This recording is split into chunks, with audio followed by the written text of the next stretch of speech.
Good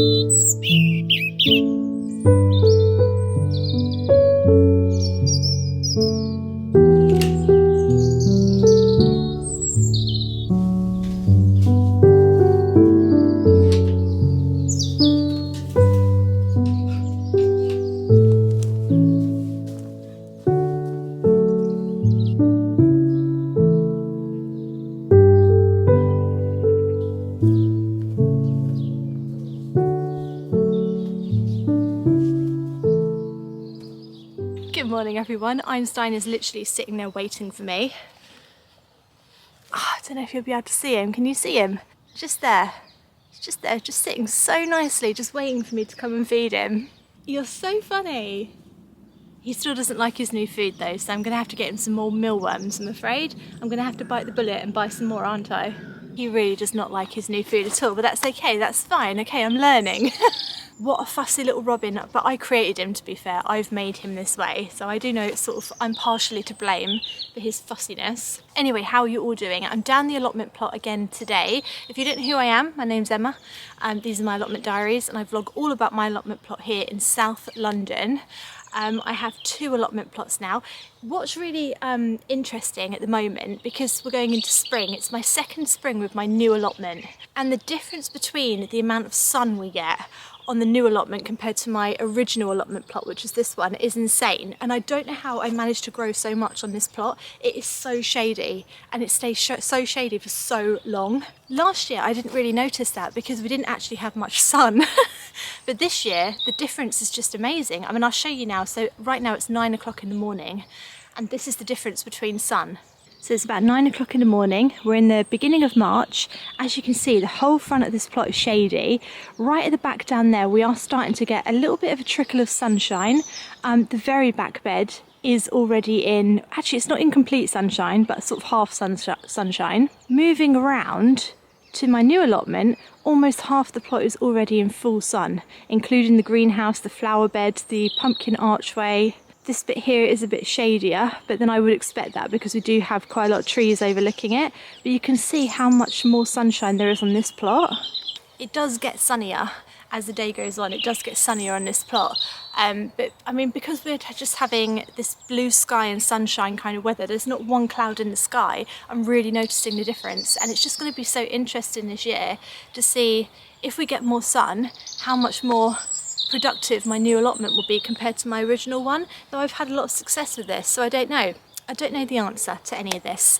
Right, we are going to feed Einstein now because he is hovering around and he's going to land on my camera in a minute. Oh yeah, another thing I was going to say, this morning on my way in, I openly, without any sort of conscious thought, said good morning to a cat, and I just wanted to know what mental disorder that is.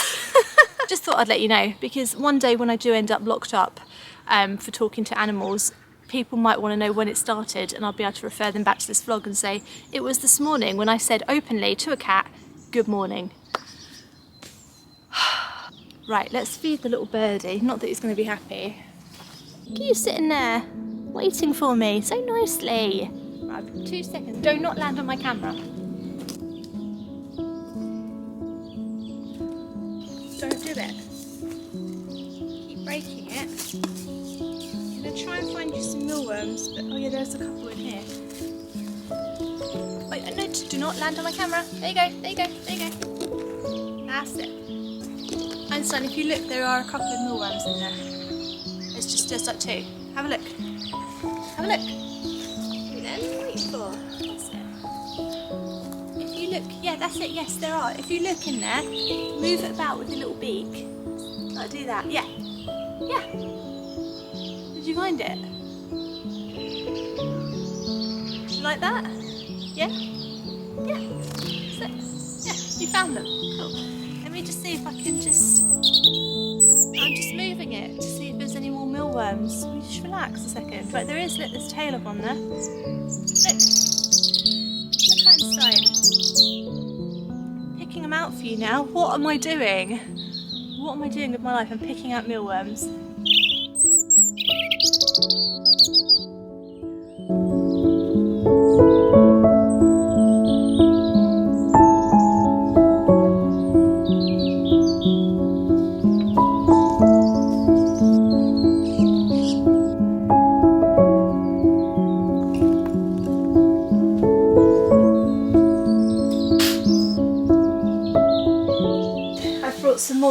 membrane with me today, so I'm going to try and finish the inside of this greenhouse and get it sorted, ready for growing into. The only thing I'm going to do is buy some compost and put in here just to make sure I've got a nice space for the tomatoes.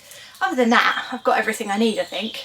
The more I'm thinking about it, the more I'm thinking this would be such a nice place to sit down and maybe like read a magazine or something. Of course, the thing about magazines is that you've got all that paper and you have to keep sort of buying it and then figuring out what to do. And did you know that you shouldn't really compost magazines because they've got a sheen to their paper. They're, you know, sort of shiny, so they're very hard to sort of properly dispose of, you know. It's not like I'll be able to throw it in my compost heap, and that's why I use Readly. And it's an app that I've gone on and on about for quite a long time. If you follow this channel for a while, you know I've gone on and on about Readly. It's a magazine subscription app, and you get access to over 7,000 different magazines and newspapers, which you can just access and just read at any time. It saves on all of that waste, so you no longer have to go and pick up a physical copy of your favourite magazine. And something that's even more exciting about it is that you can backdate editions of magazines that maybe you've missed. So if you missed, I don't know, January's edition of a gardening magazine that you love, you can just go back on the app and find it, and it's just sitting there waiting for you to read. That's just another sort of really good benefit. And then of course, if you don't have access to the internet or your allotment plot, it doesn't matter, because you can download your favourite copies of your favourite magazines and read them when you get here offline, which again is a bit of a lifesaver for an allotment plot. The internet connection here can be a little bit on and off at times, you know, a little bit funny. So I also love that about it. I can just imagine coming down here in the summer and sitting in a little chair in here and flicking through a little gardening magazine and just getting inspiration and taking a little break. I just think it would be lovely. If you are interested in trying out the Readly app, if you follow my link in the description, it will give you 2 months free. So go and check it out, let me know what you think of it. I've been using it for a very long time, you know, I've been rattling on about it for a while. I think it's great, but let me know what you think if you sign up. I might double this up. I think I might have to double this up.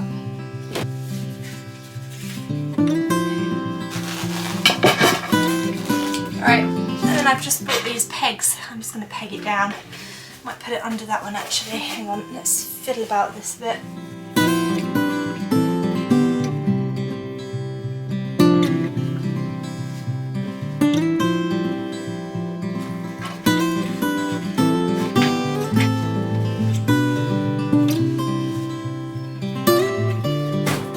I've got a slither of one. Shall I bring that in too? A slither. Fit in there.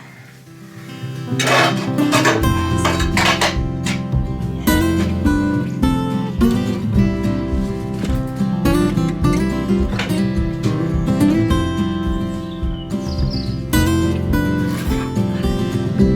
think I have a talent of making everything I do look really fiddly, when it's actually not. It's actually quite easy. I just have this amazing ability to make everything look really hard and complicated.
As you can see very clearly, laying a thick layer of cardboard down over my growing bed in here, and there's a couple of reasons for that. Firstly, It's a great natural material, cardboard, so it's just good to have something natural going on here straight away.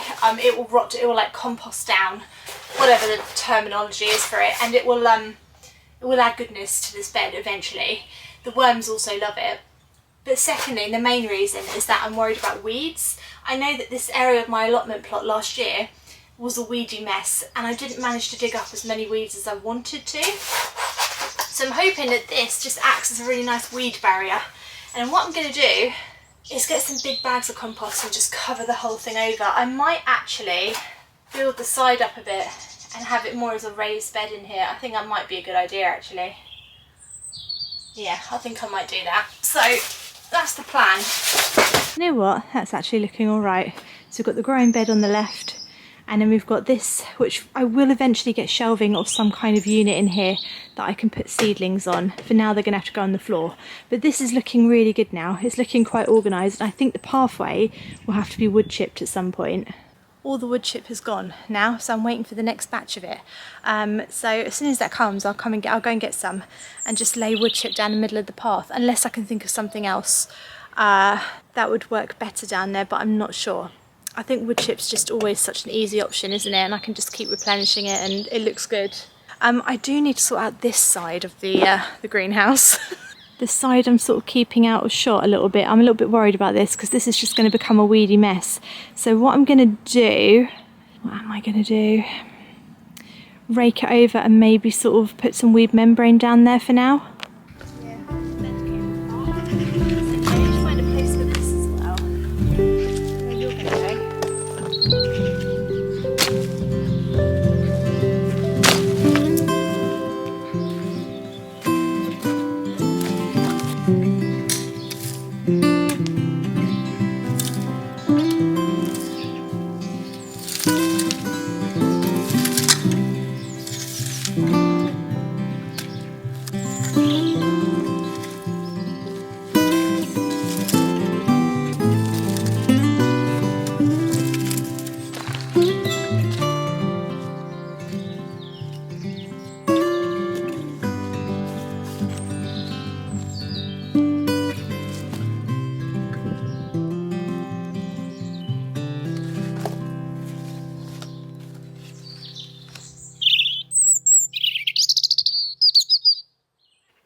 Right, I have covered it over with cardboard, as you can see. I'm not entirely sure why I've done this, but I feel like there's a good reason. I think initially I was thinking a wildlife pond on this side and making a new pond, but I'm not sure anymore.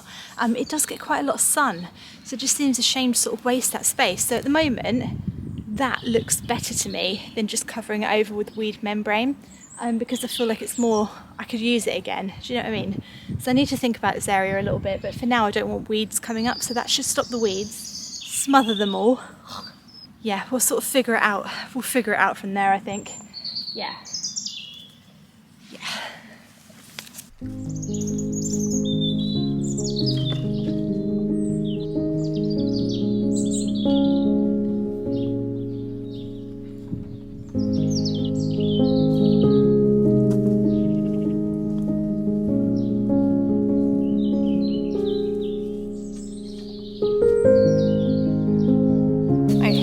Beans are still alive, believe it or not, the broad beans are still alive. I have noticed that the ones that are hitting the ground are getting a bit of frost damage.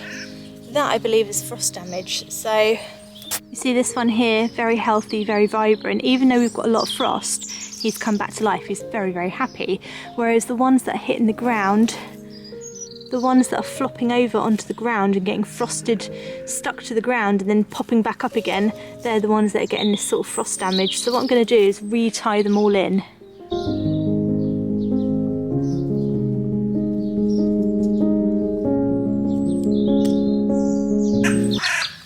Whoa, what's that for? Scared me, Crow. It's supposed to be scaring you. Sitting there looking at me. You probably can't see him because he's sort of disguised in that tree, but there's a great big crow there and he's just staring at me. What do you want? Another one. Those are the birds that cause me the drama at the allotment plot. Those are the ones that come down and peck everything up. It's not Einstein. It's not the, what's it called, the dunnock or the sparrow, whatever it is. It's not the little ones, it's the big ones. Those are the problem birds. They actually break the archways as well. They're so heavy. You're so heavy. Yeah, I'm talking about you. They sit on my archway and they break it. Can you believe it?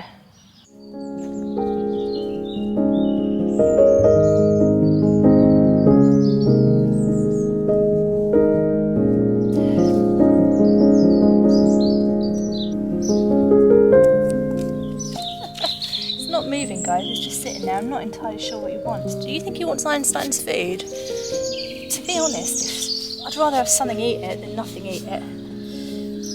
I suppose he can have that.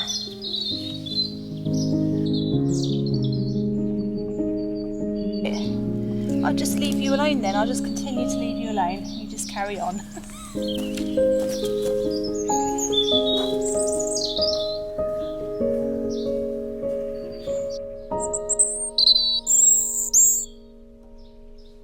Right, well that's it from me for today. I hope you've really enjoyed my vlog today. If you have, do subscribe to my channel. I'm going to be back on Friday, and on Friday we're going to sort out the pea structure and plant our peas out. So I've got 2 different types of peas. Both of them have germinated really well. They've been growing away at home, and we're now in March. Peas seem to do really well at my allotment plot. All kinds of sweet peas are still alive, and that's a type of pea, like from the pea family. So peas seem to like it here. I'm going to get them out. So we'll be sorting out the structure for that and planting out our 2 different varieties of peas. I think I'm going to mix and match the 2 varieties on the same structure. So I've got 2 different peas. I did that last year and it worked really well, and it was just nice to have a different variety. It was like I created my own little pick-a-mix, pea picking place. Lovely. And then next week is potato time. I'm going to get my early potatoes out, which have been chitting away on my windowsill at home. So things are getting exciting. Can you believe we're already at the point where we are going to be planting out things like potatoes? I hope you've enjoyed my vlog today, and I will see you again here on Friday. Have a lovely rest of your gardening week, guys. See you Friday. Bye.